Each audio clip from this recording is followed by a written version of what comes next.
Brakthea Howell, Brakthea Shai, Brakthea Howell, Brakthea Shai, Brakthea Howell, Brakthea Howell, Bashim Shai, Bahashim, Kagadash.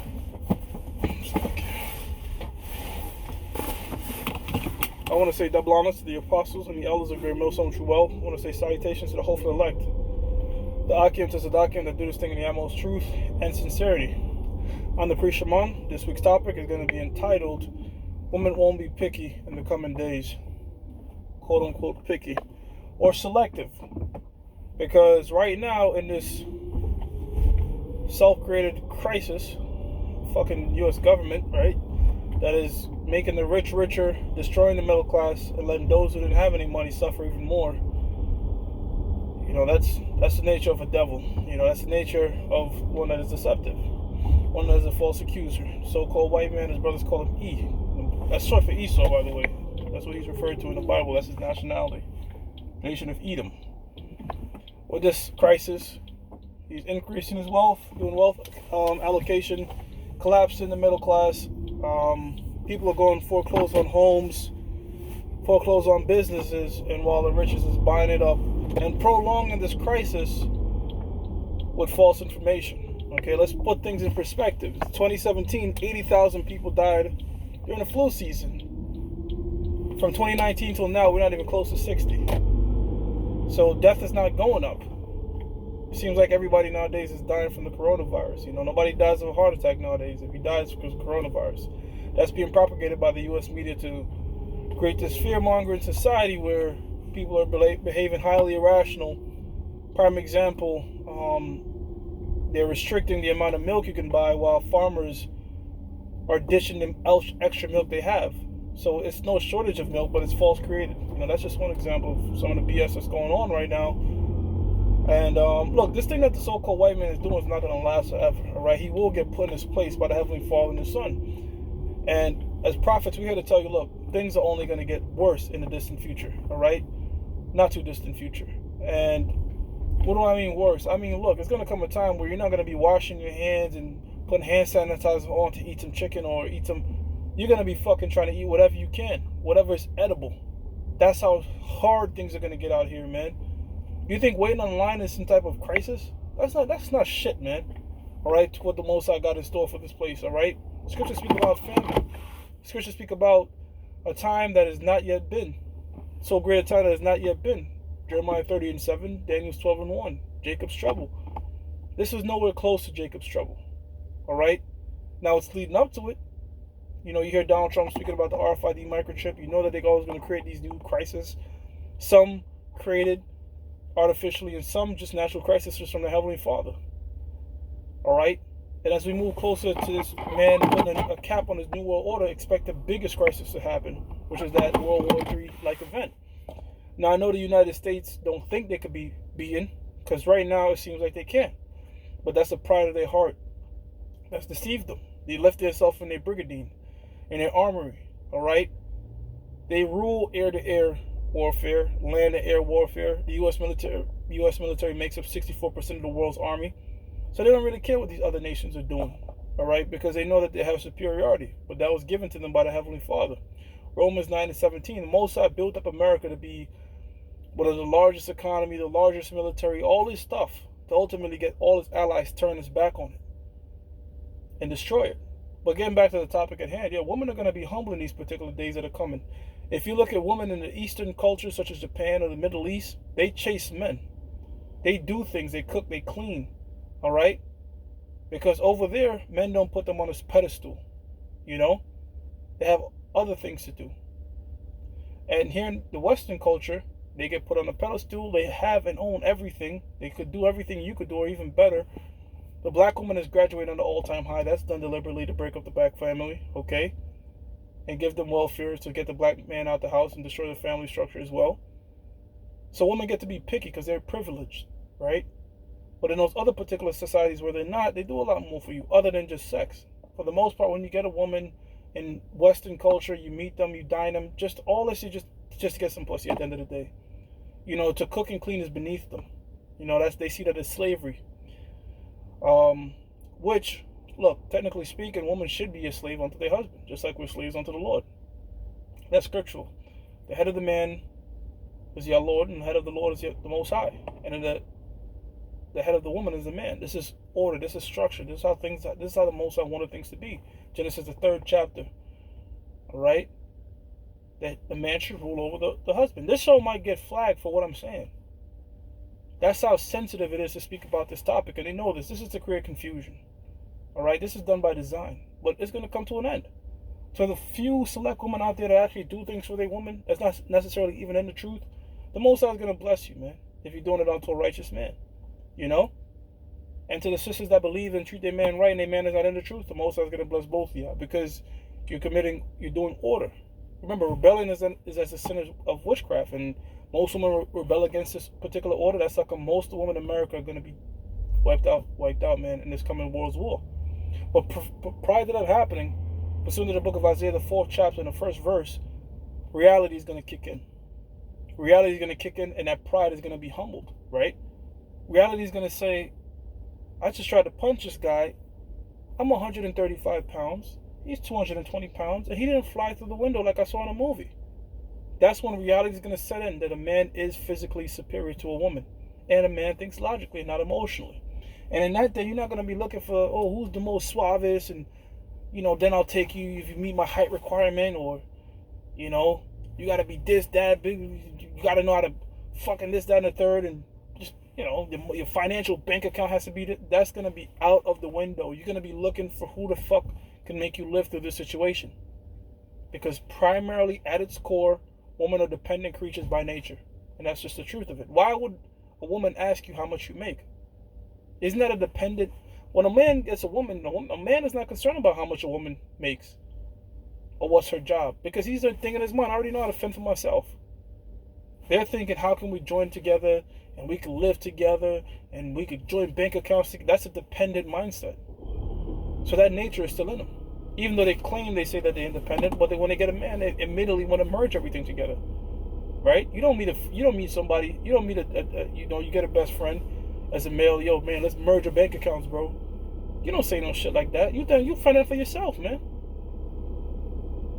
So things like that, we're gonna see more of we go towards the future and trust. All these guys, all these brothers that had women. Trust me, you see signs of them already hitting you up. What's going on? What do you think of this? Because they knew what you were into, and they seeing things come to pass. I'm pretty sure when Donald Trump talked about that chick, oh shit, he was mentioning that chick. In the affliction they shall seek you early. So if that's just the brothers here, imagine when this thing get even worse. When this thing get even crazier.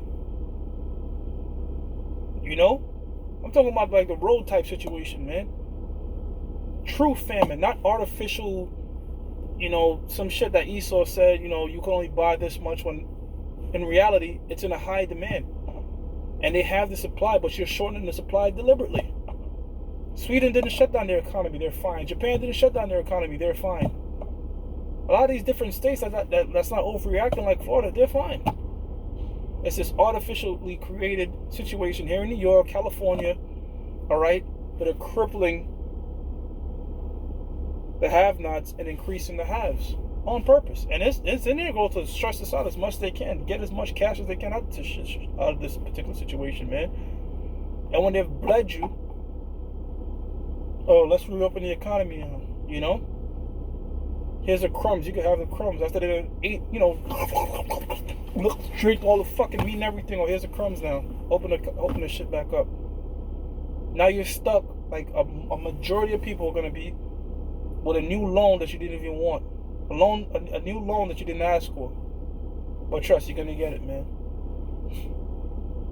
Yeah, so look, man. We're not just doom and gloom. We're just the truth. What did Ezekiel say? Lamentation, mournings, and woes. Okay, so that's what we teach. Lamentation, mournings, and woes. If things are going to get better, we'll teach that. Alright? If the ultimate end goal for America was to be here forever, we'll teach that. But the ultimate end goal for America is not that. Alright? You're gonna have a point where, okay, the scriptures say they're gonna live deliciously off of her. They still living deliciously off of her. And the Most High is going to be doing that for a while. These nations right now are thirsty for the dollar because their currency is not shit. The ruble is down 30%. All these other nations' currency are thirsty right now, so dying for the U.S. dollar. So they still look at America to make all types of money off America. That America has the number one largest economy in the world, right? So they looking for that. They still eating off this particular kingdom here. But that's the Mossad making it frothy. That's the Mossad building up America. They're building up their military, building up. Just the Mossad is working. That when that destruction comes, they're gonna feel it in their heart, like holy shit, like you know, like oh, you know what I'm saying. You ever got some news? You just oh fuck, you know. That's how it's gonna be when this place get wiped the hell off the map. Revelations the 18th chapter. They're gonna be wildly crying like, oh fuck, had all these investments. Don't you know that China invests? You got this one dude that managed China's portfolio, part of China. What he did, and it was a $3 trillion portfolio, and a lot of that investment is in America. Because don't get it twisted. Yes, China owes U.S. debt, but not a lot, relatively speaking. Heck, the United States owns Chinese debt, so they feeding off this bitch still. And I know they're saying they might. You can't freeze this shit for 18 months or 2 years because what? Because these people got to eat off this shit. But in that period, in that gap that they're freezing it, a lot of people are gonna suffer, man. You know, while the rich don't have to suffer. But there's gonna come a time when look, they're gonna get this, and that time is gonna happen after this World War III, because the goal of the elites is to shrink the population down to 500 million. The quickest way to shrink a population is war. It's the most beneficial, profitable way to kill a whole bunch of people, make a shit ton of money, and do it in a relatively short time span. All right? They're saying that this illness could kill 250,000 people. Look, when the U.S. went to war with Iraq, 2 million, just so-called Iraqis, 2 million of them dropped dead. Meanwhile, you have companies like Lockheed Martin, Halliburton, you know, Dick Cheney backed companies making a shit ton of money. That's how come when I said that show, like in that lesson, speaking about some of these companies that are prophetic, like Boeing, for example, when everybody, oh, Boeing's gonna go down, no way, it's bankrupt. My mom's an investor. She goes into this is her field, and I'm like, look, this is not gonna happen. This is a prophetic. What made me say that was a prophetic company? Well, they make missiles. They don't just make airplanes, they make missiles. So they have a role to play in prophecy. They're gonna keep making ICBMs. Lockheed Martin, Northrop Grumman, Halliburton, Texatron, all these different companies are gonna get burned up here in America. But until then, they're gonna have to keep doing what they have to do, because they have to build up this more advanced missile systems till the Mossad deems fit to make them not really push the button, but turn those keys rather. All right. And the next thing that they're working on heavy is autonomous vehicles, man. They already have autonomous helicopters, autonomous warships. They had the I believe it was Northrop Grumman LXB 47 or something like that, or 47B. Pretty much it was an autonomous drone that was able to take off from an aircraft carrier and land. And how do they do that? Through radio frequency. That's how come military technology is used for a number of years, then it gets passed down to you like 40 years later. All right? They use these particular frequencies to start these drones up, and ultimately the end all goal is they want to make fucking dogfighting drones, man.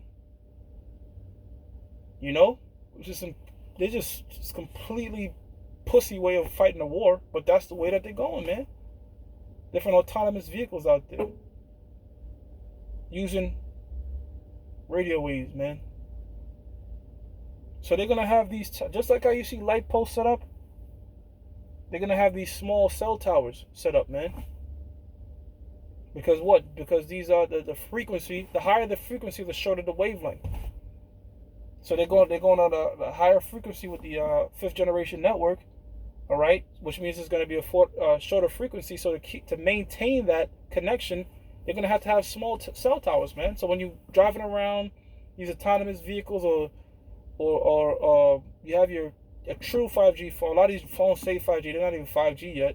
All right, when you truly have a 5th generation phone in your hand that's connected to these particular cell towers, when you drop one connection here, you're going to pick it right back up. You know, smart houses, smart homes, smart cities. This is the idea of the so-called white man. This is what he wants, man. This is stuff that he propagates, which ultimately that will lead to total control. All right? A digital currency. All right? That's something that they're moving towards. That's also in the scriptures because look, right now the so-called white man can say no more dollars. And the society will still go because most people are cashless anyways, man. The reason they want to get rid of cash is because, look, I could spend my cash right now. I could buy something off of you and the government can't track it. Right? Think of Bitcoin. Bitcoin is not even really cash. It's an asset. It's a digital asset. Ponzi scheme, right? But you can't track transactions. So there's no way that's going to be the way of the future. People think Bitcoin is going to be the way of the future. No. Blockchain technology will be. But it's going to be backed by the U.S. government and these other particular banks, man. And with blockchain technology, now you can't do any transaction in private. None. You know? Because the government will know every single transaction you make. If you pay for something in dollars, that's the reason people could buy drugs and all these type of shit, man. Because they have cash. Now you might, I don't know, maybe somebody might make some backdoor digital currency. The CIA might use it because the CIA do a lot of drug deals in cash. Right now they're probably using Bitcoin because they don't have to report anything, you know. So there will be some form of illegal crypto digital currency out there. I don't know what it might be. Some people say it might be the Ripple that the government might use, while other people might use this, that, you know. So people are going to definitely find ways to make crypto encrypted digital currency that they can later transfer back into a currency that is currently being used. Okay? But the government ultimately is going to come up with their own digital dollar to trace every single transaction you make. And they're going to know every single way you go if you take that RFID microchip, because that radio frequency tower is going to be everywhere. You know? That's the future that they envision. That's their enlightened utopia. And when they're about to put the capstone on that shit, that's when the Mossad is going to turn up, man. You ever try to have your lunch at 12 o'clock and 11:59 some shit pop up? That's pretty much what's going to happen. They're going to be looking at the clock like, yo, I'm about to eat, 12 o'clock. As soon as 11:59 hit, intervention, man. So with that, I'm going to give all praises to Yahweh, Ba'ashim Yahushua, Ba'ashim Rakakodash. Double honors to the apostles and the elders of Great Mill, so with you well. Salutations to the whole for the elect out there. You Akim Tasitakim that do this thing in the utmost truth and sincerity. Shalom.